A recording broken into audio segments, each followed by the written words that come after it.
Welcome to Warrior Werks. Man, I've been in my shop all day and I didn't even turn on the camera once. Pretty productive day though. I got a few knives, like I'd say about 85% done. And a couple of the knives I'm not going to show because they're in other knife channels.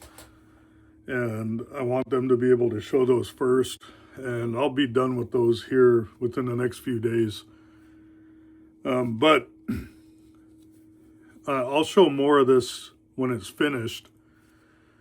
But I'm working on this right here, and you could tell that it's a super chunky towards the end, and it's not towards the front. And I know that looks a little unorthodox, and people might think that's a little too thick, but when you hold it, and I'm not exaggerating any, that just fills and finds a hand really well. And I gotta be honest, most of the time this is probably gonna be on display, and it's gonna be a nice display. So obviously I'm not finished. I got some pin work done. I gotta polish it out. I gotta set the pins, spin the rear and the middle pin.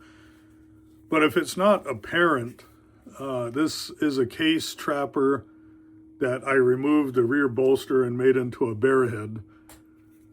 And I did file work on it as well.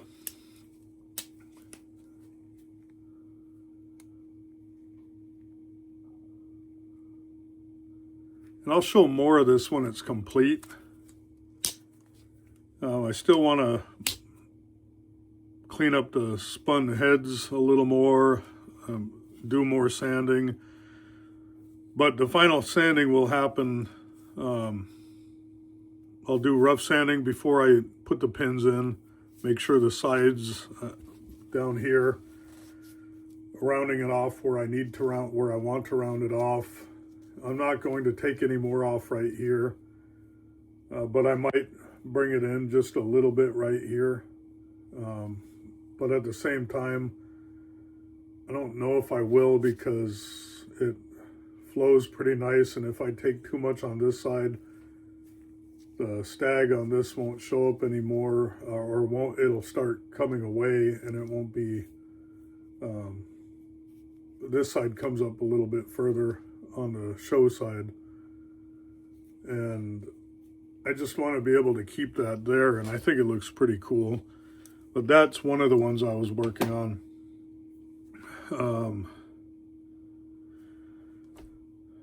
I want to show you the other ones, but I want to be respectful and not and he hasn't seen them yet, so I won't put them up. I also got this knife in from my friend Martin. And if you guys heard me, Martin was a guy who I met through eBay, and you know, there was a little bit of a mix-up there, and I built up a friendship with Martin, and Martin sent me a couple knives. He sent me this knife, which is a super cool knife. This is a split back whittler, and it's kind of rough. Obviously somebody didn't finish it, or it's been sitting a while, but you can see it's a split back and it's not pinned, and it has a broken piece of bone right there, but it's a cigar jack whittler. And I mean, it's a spearhead whittler, which, I mean, when you start combining cigar jack, spearhead, a long pull, and then the small blade, little thick, nice blade, and it's missing the coping blade, or whatever it would be called. That's the only thing it's missing. I think I might be able to find a donor blade for that and make something out of this. And I'm hoping that I can kind of match that bone on there. I want to utilize that. I think it's cool bone. It has some cracks and stuff on it, but man, this 100-year-old plus knife, and I want to make sure that I preserve it as best as I can. Now back to this, the only thing wrong with this is it is missing a chunk of that bone right there. And, you know, you struggle with things. It has weak springs too, so, but for a 100-year-old knife. It has full blades, and it's just phenomenal. And Martin, thank you so much. Your generosity in sending these in hopes that I was going to fix them or work on them. I hope you know that I will. I really appreciate it. I'm going to try to do a repair on this big chunk of handle missing, and I'll kind of walk you through a process that I already kind of started. And I have baking powder in here, and I ground up some old handle material as well. And I added some dye. I added some dark brown and some yellow.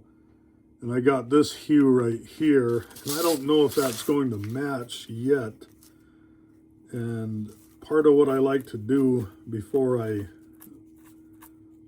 stick it on the knife and hope that it works, and I think I mentioned this before with that whittler that I did, is the cool thing about this stuff is you don't have to wait till it dries to see if it actually is going to be the color you want. Add a little bit of clear CA glue and kind of let it dry. Help it with some activator. It should dry pretty quick already without the activator, but so it looks a little light. So that's a little like brown in color, not as dark as it needs to. This is kind of like a honey bone, and I need to get some more brown in there.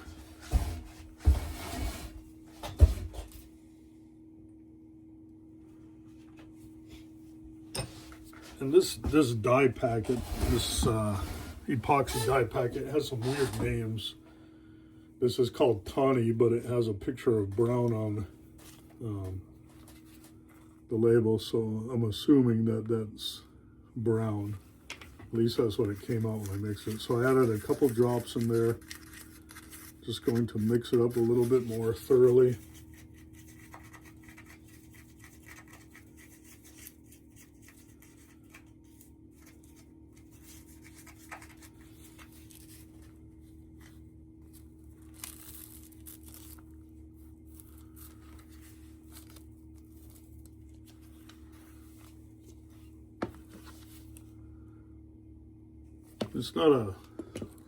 It's not rocket science, you know. I mean, I'm trying to get it close, and in this case, close will win the day.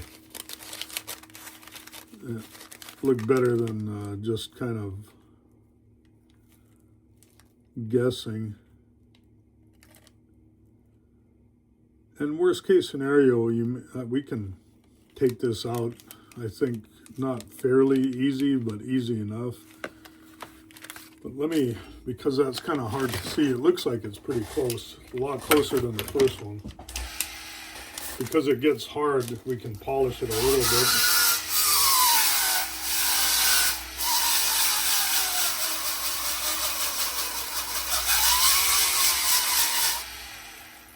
And once we polish it,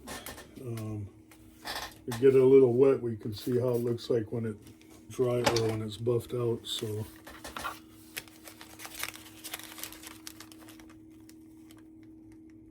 no, I think that's going to be pretty doggone close because this has lights and browns. I think it won't perfectly blend in, but it will blend in a lot better than if we were to not have tried that out. So I'm going to pack this in here, and I'm going to make it proud, and I'm going to try to clean up some of the stuff so I don't get, you know, bone everywhere. And I guess a good tool to make sure I don't get things where I don't want it is this. And as you can see, there's a missing pin in the rear right there that I'll fix that after I fix this bone, after I blend in this bone.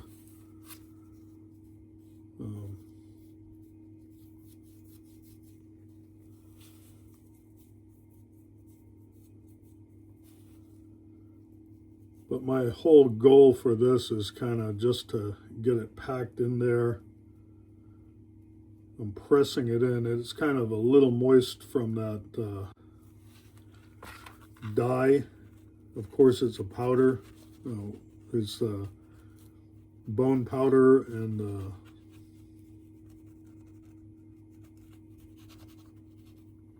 baking soda. And I'm going to put some tape on there, not too much, but I'll get some tape on there so it looks,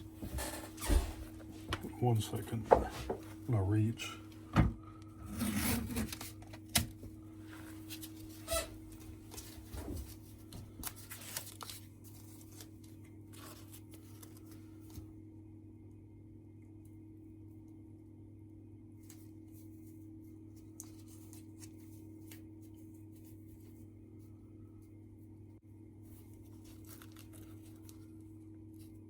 And this is mainly to keep this CA glue from going down into the springs.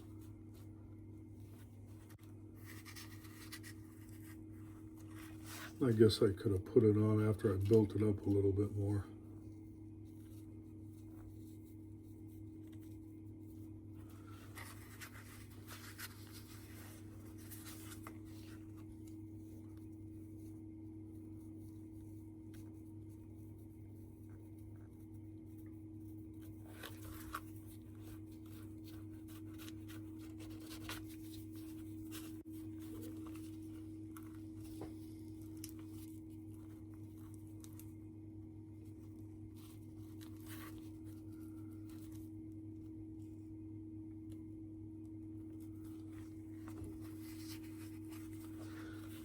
So I guess I'm not gonna try to get every little nook and cranny. I can probably add to it afterwards because I still have some of that same stuff in there, and that won't harden without the CA glue. So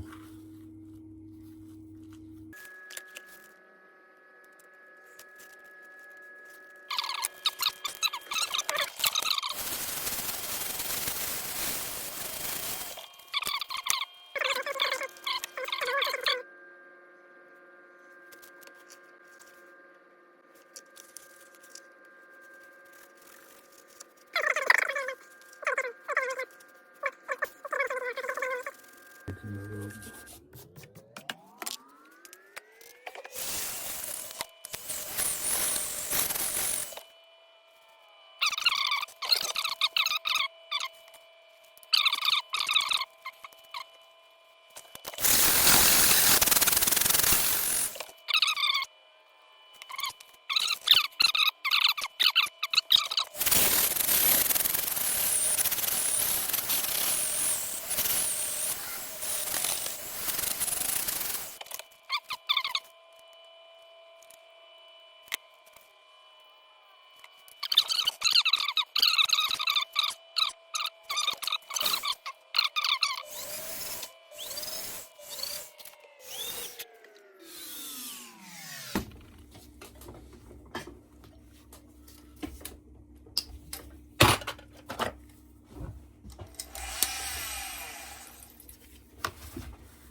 So here's where we're at. I'm not done yet. I want to go in there and let it sit overnight and then come back in and polish it, but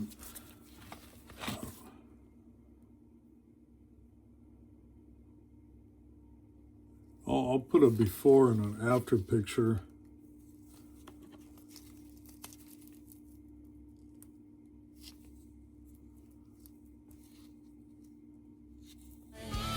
From a chipped old folder to a fresh forged edge that burns. You ain't just fixing steel, you're fixing what your granddad earned. Down at Warrior Werks.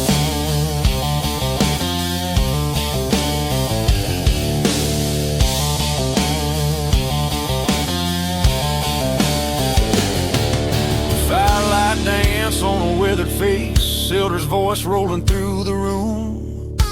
Kids wide-eyed in that little place while a new blade sings its tune. Moose track stamped in the artwork, northern sky in a strip of bark.